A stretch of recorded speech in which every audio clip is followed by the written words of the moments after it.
Andy, if you could control such things, and this is basketball in particular, do you want your players to participate in social media and increase their reach and brighten their star?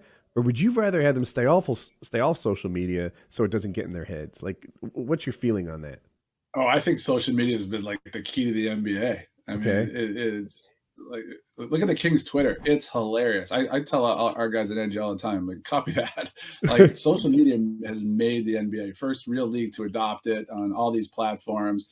The NBA is 365 days a year. There's no other league like it, right? The season we're already talking before the season ends. You're talking about the draft picks, and then you're talking about college, you're talking about okay, free agency for a whole bunch of time, and then summer league, like it never, and then the feuds and the beefs, and these two guys are going to go with these guys. Like it's amazing. The negative side is that the players are way bigger than the teams, but maybe that's the way it should be. It's their league, and people coming to pay them to see them, not necessarily. So you don't know this, but I'm a returning NBA fan. Like I followed it as a kid, and then the last 2 years or so. So the social media part of it is a lot of what sucked me in. Like I like the baskets and the jumps and the blocks, and that's fun to follow. But the interaction between the players, the beefs, whatever Joel Embiid is saying this week is hilarious to me. But I wondered on the other. There's some downsides to it too, right? Like Markel Fultz, I think it gets in his head. I probably mispronounced that. Kevin Durant, I know it gets in his head. He makes dozens of fake accounts and likes his own stuff. Oh, is that guy? Replies so to himself, yeah, which is hilarious.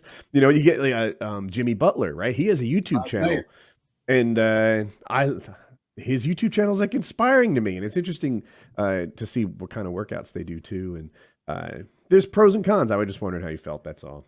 Yeah. Oh, I mean, you want to sell tickets? Look at last night. Jimmy Butler got in a beef with, I can't remember who got kicked out, and they started to fight. He gave him the finger on the way out, and Jimmy Butler, blew kisses, and he's like, you're a pussy. You suck. You can't guard me.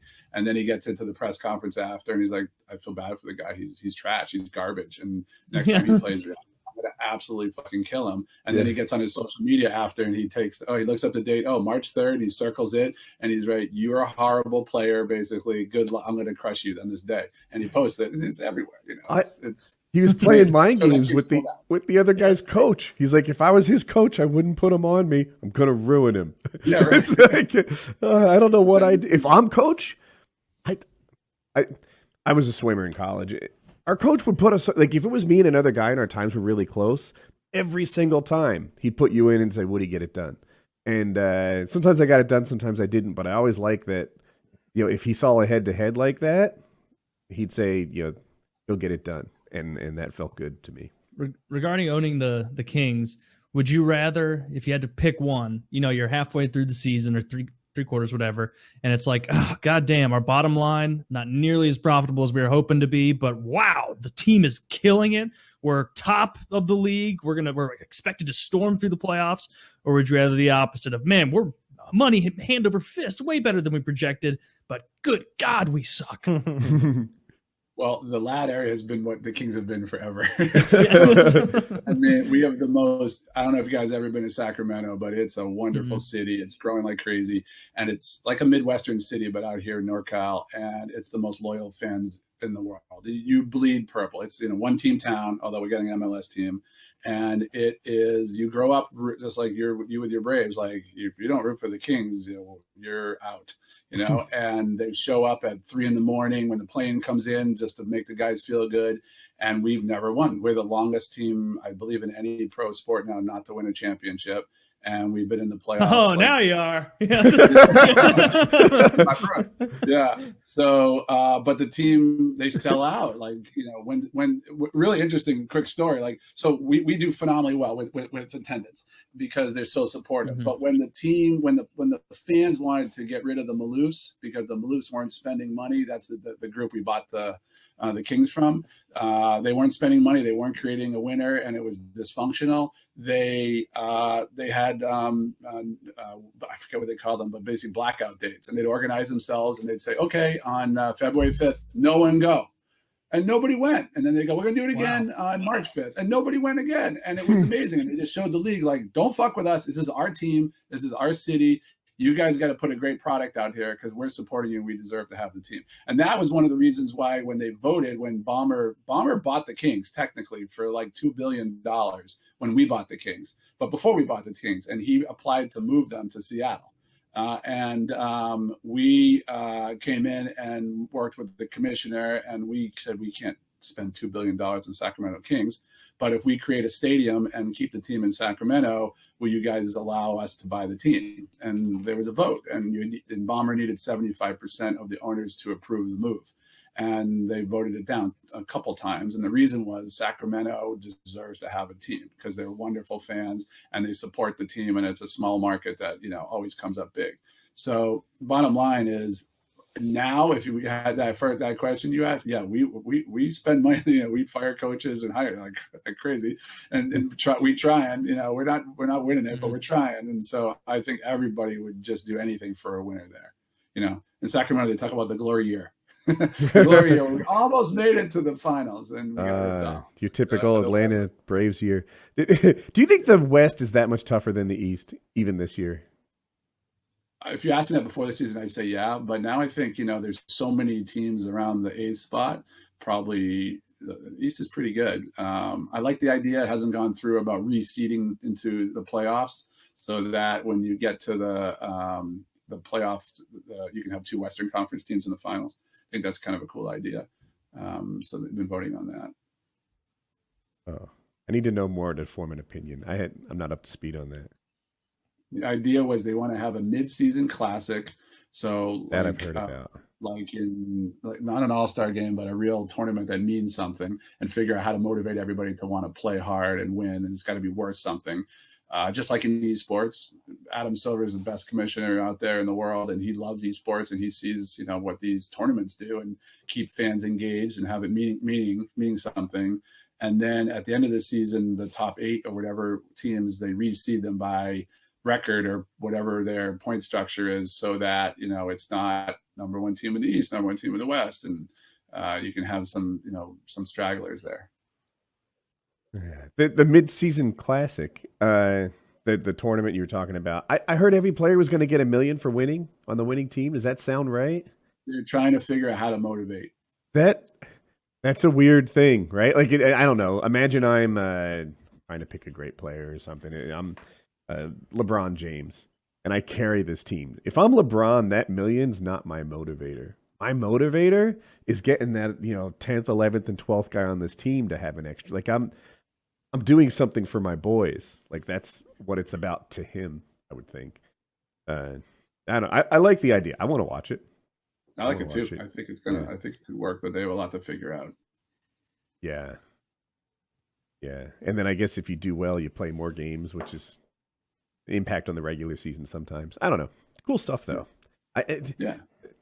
Again, like I'm a new NBA fan, but they're trying stuff. Like they're out there just like, how can we make it better? What's new? What are good ideas? I don't see football making any kind of changes like that. If you listen to Adam Silver, and he talks about esports a lot, he's like, I want the NBA broadcast to look like Twitch. I want to have everyone talking in chat going on this side. I want to have statistics everywhere. I want betting. He loves betting. Betting everywhere, right? I want to be able to control camera angles. I want you to get your Oculus Rift on and sit, courtside. They're great. And that's why the NBA, is phenomenal. Baseball, I love it to death. And my kids won't even go with me. It's too long. It's boring. Come on. As I process it in my head, I think NBA, the game, and esports too, actually naturally lend themselves to broadcasting a little better than some of the other sports do. It's complicated to broadcast hockey and NFL football and things like that. Basketball's no obstructions. It's all right there. You can have any angle you want. It's easy to do a great job. Yeah, let me ask you a hockey question, since this has become a sports podcast. Taylor, how about you help? I love sports, love them. Hockey's my least favorite, but I still love it. And I go to a playoff hockey game, and I'm like, this is the fucking coolest thing in the world. There's nothing cooler than a playoff hockey game. It's intense. Everyone loves it. And I'm like, God, you just got to go. And then you'll be a hockey fan. And it never seems to translate, right? The game doesn't grow really. And maybe it's because the broadcast is so poor. And they used to have like the silver puck to try and travel. And oh, yeah, the glowing puck from the 90s. The glowing puck. That didn't last long. They tried. But, something oh, go ahead. Sorry. No, I'm just saying, like, why do you think that is? Like, it's such a great game. I played hockey my whole life, and like the thing, like I know how the flow of the game works, and so like before the puck leaves the guy's stick, I can kind of anticipate what kind of breakout they're going to do, what play they're going to do, what the goalie's likely to do with the puck, given if like there's two offenders coming in, one from the left side or two on the left, whatever. And watching with people who don't know the game, they lose the puck constantly, especially on TV, where they'll just be like, wait, what the fuck? Oh, okay, it's there. Wait, but what happened there? And then before they know it, they're 3 steps behind the play because, even baseball, like they throw that fucker fast to one another in the infield, but there's nothing that comes close to as fast and hard as like just a hockey pass is. And a shot, you can track a home run better than you can a slap shot in hockey. It's a darker disc, it's harder. It's a much shorter distance, once they really crack that homer, it's like, even if you miss it off the bat, you can kind of, oh, now I got it again and I'm tracking it up. Wow, that's impressive. Whereas if they take a slapper from the top of the circle, it takes 0.001 seconds for it to be there. Yeah. And most of the time, if you don't know how to watch it, you just go, wow, that goalie must be a magician because somehow it teleported into his glove. So I think the speed of it turns people off. Tracking the puck, the boards obstruct your view, and the other players. Shooting through the other players next to him in traffic is a big part of hockey, so you lose the puck all the time. Yeah, but everybody likes the hitting, and everybody likes the fighting, and I like those things too. So that's the easiest way to get people into hockey is saying there's probably going to be a fight. Yeah, I'm from the South, and hockey's just not really a thing here. Like at least it wasn't for me because I didn't grow up. It's some affluent. You guys lost the Thrashers twice. We've lost. Yeah, they took our team away. But twice. I mean, just as a kid and as a teenager, like I was so unaware of what hockey was. I do remember some of the games on Fox with the yellow glowy puck, and just being like, "Well, I'm glad they've got that yellow glowy thing because otherwise, holy shit, I would have no idea what's going on." But it's so different than almost any other sport. With the ice and the sticks and the puck, that it's hard for a lot of people to get into if you didn't grow up playing it. I'm sure if you grow up playing it, it's huge. That's the answer, right? We just said, what are your top 3 sports you'd probably invest in are the ones that are growing: soccer, esports, and basketball. Those are the sports people grow up playing now. People aren't playing. Most people never played football. They never played hockey for sure. They're not playing baseball anymore, which is why Little League's dying and Major League Baseball attendance is, average age is 60 years old. So there's your answer, right? And, if you don't grow it, you don't understand. If you don't play it, you really don't understand how unbelievable these guys are skating around in a little tiny, wedge of metal, or how insane these baseball players are thinking 3 steps ahead of what they need to do on a play. Yeah, exactly. And like you're right, like barrier to entry is huge. You can pick up a basketball and play in the street if you have a cheap net. Like you can have all your expensive hockey shit and still be like, fuck. Well, I don't have any ice time, so I can't play right now. Like, I guess I got to play roller, which will just give you a bunch of bad habits for ice. So yeah, I don't, but I like, I like hockey where it is. Fourth place down there. They don't get roped into like the silly NFL things where it's like, we're all wearing pink jerseys this month. The hockey's laying low. We're under the radar, and we're going to probably continue to be lower and lower under the radar as basketball explodes, and soccer's eventually going to get huge because just like basketball, you just need a fucking ball. I think you're going to pass baseball at some point. I really do. But baseball is just, and it's a shame because like great stuff. Yeah, at least hockey's growing. Baseball's shrinking. And it's not for lack of talent, and it's not for lack of cool things still happening in the game. Like Justin Verlander had a game 2012. He's down 1 run. It's the 8th inning, and he's very upset because best case scenario, he's getting a no decision. Even if he strikes out all 3 of these guys, no decision. He's behind. Worst case scenario, he's getting a loss here, and he's already thrown 100 pitches. Really commanding game. He only gave up 2 runs, but his team's got no offense. He's pissed.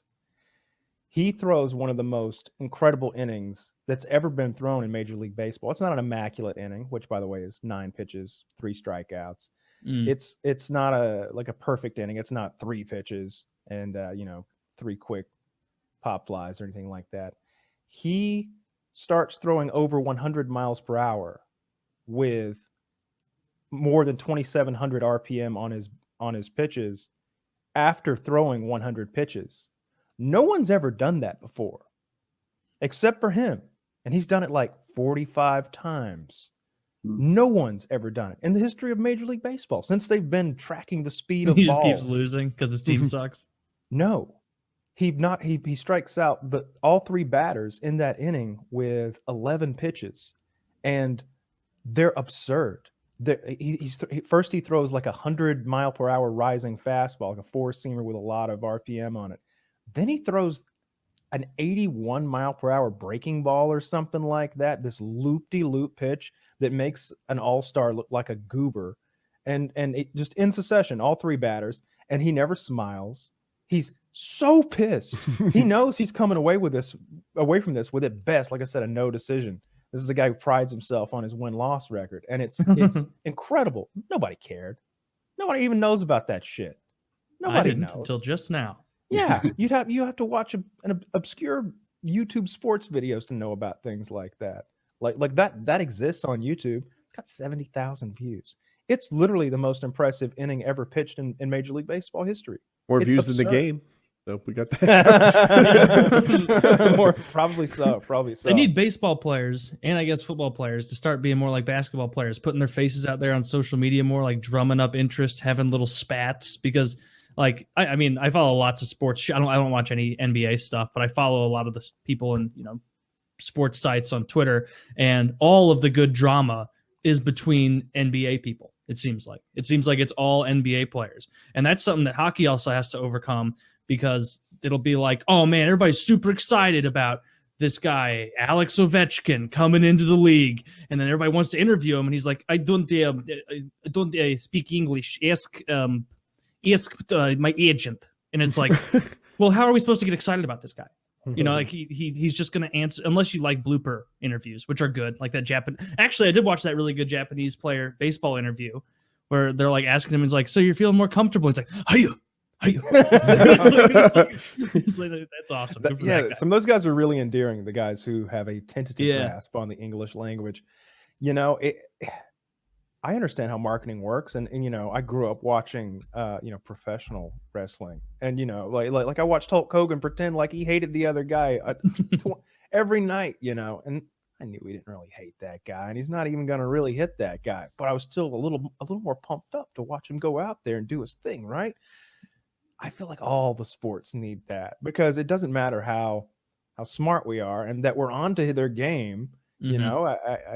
We were talking about MMA earlier.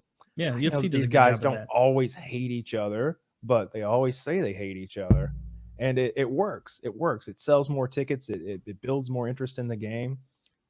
Can we get that into esports? Can we get some trash talking, some real mean stuff though, real mean spirited? Oh, I've played Xbox Live 10 years ago. That's what the kind of trash talk they need. They bring that back. These guys all know how to trash talk. They're professional gamers. Yeah, that was even more fun than the game back in the day. That's big for me. I feel like nowadays, do you think it's a thing where players are told maybe by coaches or higher ups, like, hey, don't say anything about the Patriots. The last thing we want to do is have them put that newspaper clip on their wall in the locker room and have their coach getting them fired up, pointing at what you said about Tom Brady.